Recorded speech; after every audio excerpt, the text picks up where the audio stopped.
Bienvenue dans Français à voix haute. Installe-toi doucement. Aujourd'hui, je te raconte La Lumière rouge. Une histoire en français facile, lente, et pleine de suspense au bord de la mer. Regarde, écoute, et entre dans l'histoire. Le soir tombe sur un petit port de Bretagne. La mer est sombre. Le brouillard arrive très vite. Inès marche près des bateaux. Elle lève les yeux vers le vieux phare. Une lumière rouge clignote en haut. Le phare est fermé depuis longtemps. Normalement, personne ne monte là-haut. Inès s'arrête net. La lumière rouge apparaît encore. Une fois. 2 fois. 3 fois. Le cœur d'Inès bat plus fort. Sur le quai, les voisins regardent la mer. Un petit bateau n'est pas encore rentré. Il s'appelle l'Espoir. Une femme serre son manteau contre elle. Un homme écoute le vent. Personne ne parle fort. Inès entre dans le petit bureau du port. Malik est déjà là. Il regarde une carte avec inquiétude. Mon oncle est sur l'Espoir, dit Malik. Le brouillard cache les rochers. Il cherche la lumière du phare. La chef du port montre la fenêtre. La lumière rouge n'est pas la bonne lumière, dit-elle. Il faut la grande lumière blanche. Dehors, le vent pousse la pluie contre les vitres. Inès entend un petit son. Comme un sifflet dans la nuit. Sur une table, elle voit une lanterne rouge. À côté, il y a un sifflet et une carte mouillée. Tout semble attendre quelqu'un. Sur la carte, un rond entoure le phare. Malik lit doucement, si la lumière rouge brille, montez vite. Inès regarde la mer noire. Puis elle regarde le phare.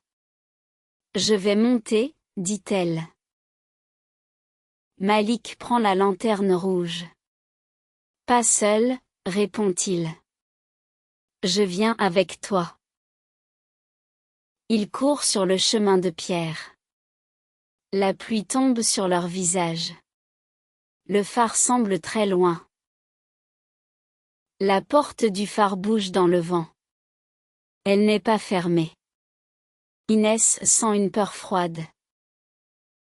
Près de la porte, Malik trouve un petit sifflet.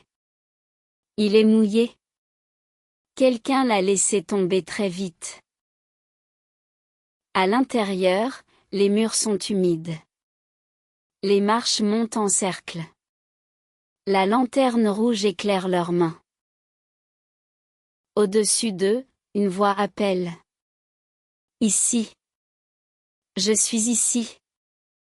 Inès monte plus vite. Le vent entre par une petite fenêtre cassée. La mer gronde dehors. Chaque marche semble plus haute. Dans la salle du haut, une femme âgée est assise près de la lampe. C'est Madame Jeanne, l'ancienne gardienne du phare. Madame Jeanne a peur, mais sa voix reste douce. Elle connaît la mer. Elle sait quand le danger approche. Madame Jeanne tient sa cheville. Je suis tombée, dit-elle. Je ne peux pas descendre seule. Elle montre la mer avec son doigt. L'Espoir est dehors. Sans la grande lumière, le bateau ne voit pas l'entrée du port. Inès regarde la grande lampe. Elle ne brille pas. Seule la petite lumière rouge appelle au secours. Madame Jeanne montre un bouton près du mur. Il faut tourner la manivelle. Mais elle est bloquée. Malik pose la lanterne sur le sol. Il tire sur la manivelle. Elle ne bouge presque pas. La chef du port parle à la radio en bas. Sa voix est coupée par le vent. Le bateau répond très mal. Dehors, l'espoir avance lentement. Le capitaine ne voit presque rien. Les vagues frappent le bateau. Une voix arrive dans la radio. Nous sommes près des rochers. Nous avons besoin de la lumière. Inès regarde la lampe, puis la fenêtre. Elle comprend une chose simple. Même une petite lumière peut guider quelqu'un. La lanterne rouge peut passer devant la grande lentille, dit-elle. Peut-être que le bateau verra le signal. Madame Jeanne hoche la tête. Oui. 3 lumières lentes. Puis une pause. C'est le signal du port. Inès lève la lanterne devant la lentille. La lumière rouge passe 3 fois. Puis elle attend. Sur l'Espoir, le capitaine voit un point rouge dans le brouillard. Il crie aux autres, le phare répond. Inès recommence. Elle fait encore 3 signes rouges, lentement. Ses bras tremblent, mais elle ne baisse pas la lanterne. Derrière elle, Malik pousse encore. Cette fois, la manivelle tourne un peu. Un bruit profond remplit la salle. La lampe blanche s'allume enfin. Un grand rayon traverse la pluie. Le phare respire comme un géant. Le grand rayon tourne lentement sur la mer. Il cherche le bateau dans le brouillard. Tout le monde retient son souffle.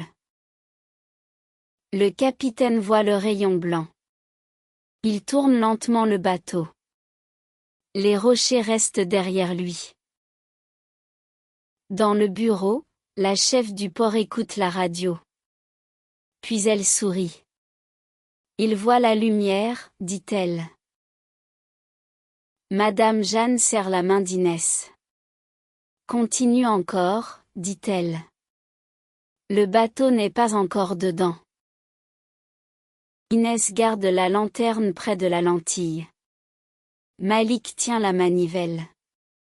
La lumière ne doit pas s'arrêter. L'Espoir passe entre les 2 rochers. Les vagues sont fortes, mais le port est devant lui. Les voisins sortent sous la pluie. Ils portent des lampes et des parapluies. Tout le monde regarde la mer. Le petit bateau entre enfin dans le port. Le moteur fait un bruit doux. Les gens respirent ensemble. Quelqu'un crie, il est là. Puis plusieurs voix répondent.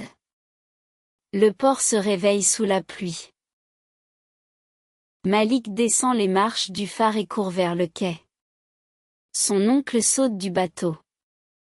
Ils se prennent dans les bras. 2 voisins montent aider Madame Jeanne. Elle descend doucement. Inès reste près d'elle. Le capitaine enlève son bonnet. Vous avez sauvé notre route, dit-il. Sa voix est basse et vraie. Inès regarde ses chaussures mouillées. J'ai seulement suivi la lumière rouge, répond-elle. Madame Jeanne sourit. Non, dit-elle. Tu as écouté quand les autres hésitaient. La pluie tombe encore, mais le port semble plus chaud. Les fenêtres brillent. Les voix reviennent doucement. Pendant un instant, Inès ne dit rien. Elle écoute seulement la mer. Elle se sent fatiguée et heureuse. Madame Jeanne donne la lanterne à Inès. Garde-la ce soir, dit-elle. Elle connaît déjà ton courage. Le lendemain, le ciel est clair. La mer est calme. Le phare blanc brille au-dessus du village. Inès passe devant le quai. Les bateaux bougent doucement. Elle regarde le phare avec un sourire différent. Elle comprend que le courage n'est pas toujours grand. Parfois, c'est une petite lumière qu'on refuse d'éteindre. Merci d'avoir regardé cette histoire. Si tu veux pratiquer encore le français avec des histoires faciles, abonne-toi à Français à voix haute. À très bientôt pour une nouvelle aventure.